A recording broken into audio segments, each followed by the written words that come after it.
You said it, Harley. One of the best rivalries in the state, at least we agree with that, here in Morgantown, the Mohawk Bowl, University against Morgantown. It's even better when both teams are ranked, and that's what we have here this Friday night. Joining me now, Hawks head coach John Kelly. Coach, been here a long time, coached many Mohawk Bowls. What does this rivalry mean to you? Now let's talk about what Bridgeport brings to the table. That's the run game, a very dominant run game here by the Bridgeport Indians. 551 total rushing yards against Liberty last week. 205 of those belong to quarterback Cam Cole, all in the first half. Ryan, a lot of weapons for both teams, and both quarterbacks can run when they have to, throw when they have to, and they got the guys on the ground. So I think those two offenses against each other are going to be kind of similar, so it'll be interesting how they combat them. Well, Jake, we definitely got that Wheeling feeling here at the Island tonight. What to expect from this game, that could be summarized by this, a very physical one. I got to talk to head coach of the Polar Bears, Nick Bardick, earlier this week, and he said something he remembers about seeing Independence last season in the quarterfinal was that they're a very physical team and a very big team. One of those physical big players is senior running back Addison Goodson. Bardick described him as a bull in a china shop kind of running back, so he's someone who could just bulldoze right into the end zone, and he'll definitely be someone they need to focus on. The University Hawks looking to extend their win streak, 6-0 so far this season. Tonight against Buchanan Upshur. With me is head coach of the Hawks, John Kelly. Coach, how do you have your team focus in on these games, not overlook games like this, come out here and get the win?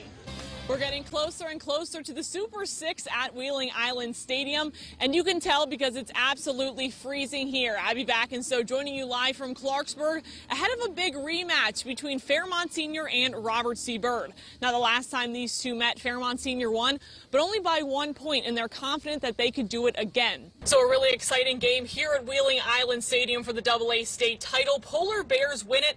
Now, you guys aren't going to believe me, but I said this in the beginning of the season. Throughout the strength of schedule, the Fairmont Senior Polar Bears went through 3 ranked AAA teams. All of that went into this moment right here. Like I said, I saw Morgantown last week against South Charleston. Looked really good in the first half altogether.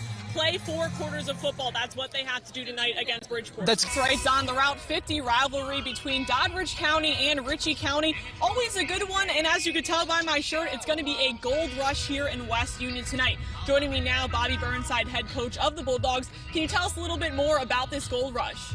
That's right, Ryan. A big one here in the birdcage. Like you said, every game counts, playoff implications on the line. With that being said, joining me now, Cougars head coach Rob Hawkins. Coach, everything's been going right for your team. #1 in Class AA, undefeated. How are you going to carry that onto the field tonight? Doddridge County has won this rivalry game every year since 2013. What do you have to do to get the win tonight? It's National Signing Day across the country, and several local athletes put pen to paper here in the Mountain State at University High School. As the fall sports season inches closer, local teams are just about finishing up the 3-week period, and a lot of local coaches like what they see so far. Another game tonight in Morgantown as University High hosted John Marshall. The Hawks looking to start their season on the right foot, and boy did they. First drive for the offense, things looking positive. Chase Edwards to Jaden Hammock with the fancy footwork to juke out 2 defenders. Finds his way into the end zone untouched. Yep, smooth and clean. Smooth moves from the junior, of course. Hawks strike first. Mountain East Conference football is back. 2 local teams are in action tonight for the first time in a long time. Fairmont State hasn't played a game in over a year, but they're kicking off the season at home tonight. 12 Sports' Ryan Decker joins us now from Fairmont. Ryan. Finally, a final score from Morgantown. That game very long. 37-28. Morgantown goes down to South Charleston. Kind of a back and forth game the whole way. It's something I took from it. Really young quarterback in Maddox Bowers. He impressed me, at least as a sophomore, against a big team like that.